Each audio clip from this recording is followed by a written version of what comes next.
me start that I'm very, very glad to see this kind of debate being held, because I mean, Alberto knows very well that when we started in Italy something like 4 or 5 years ago, we were seen like crazy. Instead, for speaking the truth, but it was not a subject that should be debated. Instead, here we see that very seldom happens that we are all agreeing with the basis of what we are talking about. So there is, usually in the debate there are differences, you know, well, contrary to what my colleague just said, well, I think that, no, instead here we are speaking the simple truth, and the truth is one, it's not 2 or 3. So, the fact that we are here after 4 or 5 years that we started explaining the basic of the importance of the currency and of the doom that the euro is bringing to our life, well, it means that probably there is some foundation, and probably the truth is with us. I was also, it was fun to see the Brexit referendum subject, you know, pretty difficult argument about free trade and so on. Imagine what has been the percentage of the vote expected in Britain if the question was joining the Eurozone. If the UK, instead of deciding to stay within a commercial area or another one, is presented the question of giving back the monetary sovereignty. Probably there was not, it's not possible to have 120%, but it's possible to expect a result like this in terms of against. Why? Because they know very well how and what is the importance of having his own currency. They know very well. And they knew since the beginning when there was a political debate in order to decide whether or not to join the Eurozone. The political debate that vastly was missed in our country. Because in Italy, for example, and I was working in a financial institution, that the debate was absent. It was like this, and it was good for everyone. So, there was no any kind of referendum, but I bet that if ever this kind of referendum would have been held, the result would have been for with a vast majority, because there was no information. What are the advantages of the sovereignty of having its own currency? Well, most you have already heard. But when you raise this kind of subject, there will be always the smart one that raise the finger and say, ha, if having your own currency brings prosperity, then Zimbabwe would be the most rich country in the world. Then there is Venezuela, then there is a lot of other funny places in the world that has their own currency, but they are very poor. So let me put forward a thing. Economy is not like math, but it has its own rule. It's like medicine, for example. Sugar is impossible to say if it's good or bad. It's bad for someone, if you have diabetes, and it's good for other one. If ever you are dehydrated, you need energy. So, to be simple, let's say that in the world there are 3 kinds of countries. There are the country that does nothing, like Zimbabwe. Nothing is the same, whatever currency you express. Is nothing, 0, null, 0. It depends. You can name it whatever, but it's still 0.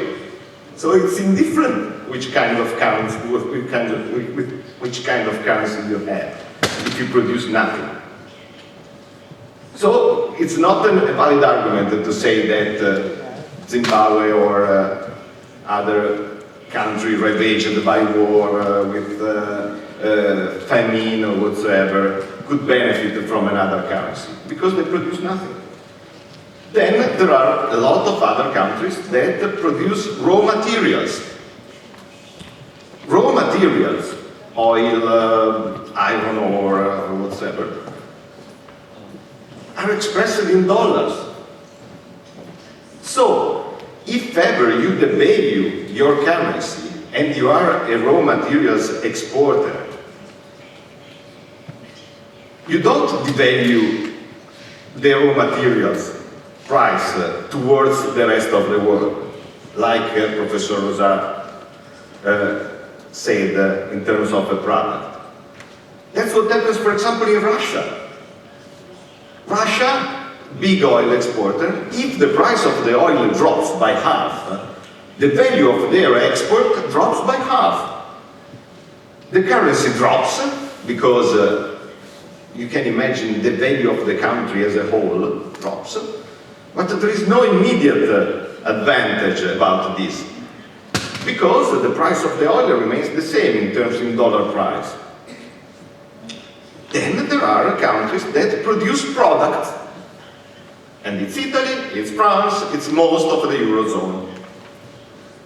In that situation, currency matters a lot, because, as before explained perfectly by Professor Rosa, it's the price tag that all the rest of the world see.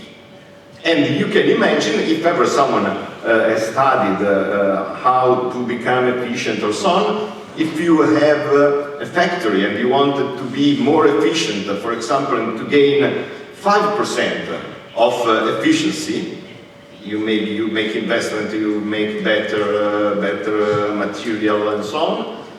This 5% efficiency can be wiped out by a 5% movement of the exchange rate. So if you have a 40% or 50%, I don't know, imagine what should be the difference of the drachma with the euro. This is the difference of the real economy versus the one that is imposed on Greece. And is not matchable by a real way to be more efficient, because you have to fight with someone that starts with a more aggressive economy than yours. And so the only thing that you have to do is, as explained by Professor Bagnai, to cut wages, but you cannot cut wages in a way to become more competitive, because you have to cut too much, and then you are mired in the permanent depression. So it's fundamentally important to have your own currency, but there are other subjects that makes fundamental to have your own currency. Think about the debt. This public debt. The debt becomes a problem if you have to ask to someone else the money to repay it. If you own your own currency, then it's impossible to default on your currency denominated debt. What happened to UK in 2008? There was this external shock, you know, US depression, US Lehman things. UK was in the bullseye because his economy was a financial one. So, a financial economy in the middle of a financial crisis. The worst of the worst. If ever UK would have euro, they would have been bust within a year. Instead, what happened? The pound dropped to the tune of 30%, let's say, as a reaction. The Bank of England bought back that debt. Now, Bank of England has something like 25% of the UK debt that can be wiped out. They can decide simply to zero it, because in the consolidated bank balance, they are creditor and they are debitor. They already have monetized their debt, buying it back.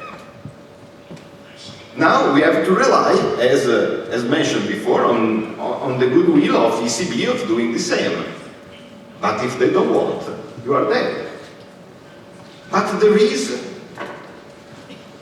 a much more important subject, for me at least, that is the democracy. Probably you have noticed that Spain lacks a government. Since how many months? Does someone care? No. And it's not normal. But it's normal in the Eurozone because the national government is useless. I can believe that there are a lot of movements that rise up in terms of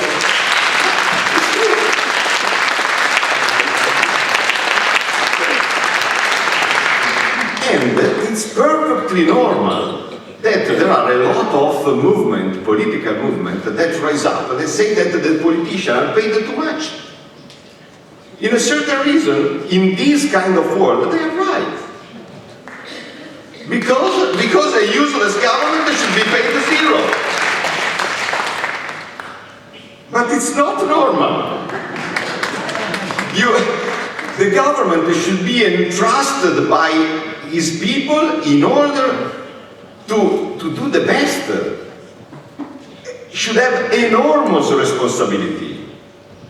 And that's why it could be considered fair to pay a good wage to a politician. But without currency, you know, Mr. Draghi used the right wording. There is the automatic pilot talking about Italy. When he was interviewed, I said, aren't you concerned that maybe there could be some bad people coming at power in Italy, for example, the Northern League, the Five-Star Movement, Berlusconi back? No, I'm not. There is the automatic pilot inside. The automatic pilot. But he was right. Because, and it goes down to the chain, to the majors, to the region, to the representatives of the region. They don't have the power to do nothing. They have only to raise taxes and to cut the expenses. Like this. They cannot think, they cannot do something. They are forced to do what the one that has got the real power, and of course is not democratically elected, wanted to do. So the importance of having a sovereign currency is not only economic, but democratic. And it's something that we have to think also as a matter of national security. Because we should, and I'm ending, imagine what happens if you can think that your country can be effectively shut out from the market if someone that is not from your country decides so. It's a matter of national security, so we have a nuclear weapon in the hand of someone that you are not controlling, and we are talking about, exchanging the money at the airport. No, it's something much deeper. It's democracy, it's national security, and it's future prosperity for us.